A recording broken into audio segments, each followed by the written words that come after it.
ভাই খারে রইছি তাই আরে ভাই কোন দিলে গাড়িটা বেতন লাগে আমি লুক পাইতাছি না আমার তো একটা বাইক দরকার আছে কোন কত বেশি না কমে বেচলাম 1 লাখ দিলেই চলতো 1 লাখ বেশি হরে না আরে না কমে নতুন আচ্ছা গাড়ি আমি একটু বাইতে যাই নাই তা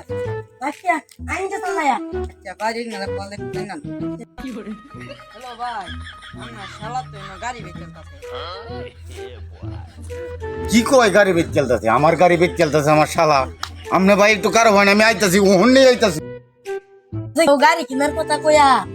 যে ভাই একটু খবর লইব লোকটা তো এখনো আইতাছে না কারণ নাকি গাড়ি রে আমার কইনো হেরা ব্যস্ত এই যে ভাইলছি এই কইনো গাড়ি হেরা কারো রইছে কইনো আরে ওই যে হেইনো গাড়ি বেচ চললো যে হয় না আমার লাগা হয় তাড়াতাড়ি হয় এই গাড়ি বলে বেচ চালাস তুই আরে না কেন কয় কি হলো কইলো ওই বড় কি কয় 1 লাখ দাম আমার কাছে বেচতে না ওই কি কথা কই পরে গাড়ি তুই দৌড়ানি না তুই এসব গাড়ি বেচ চলতে আর হাল আমার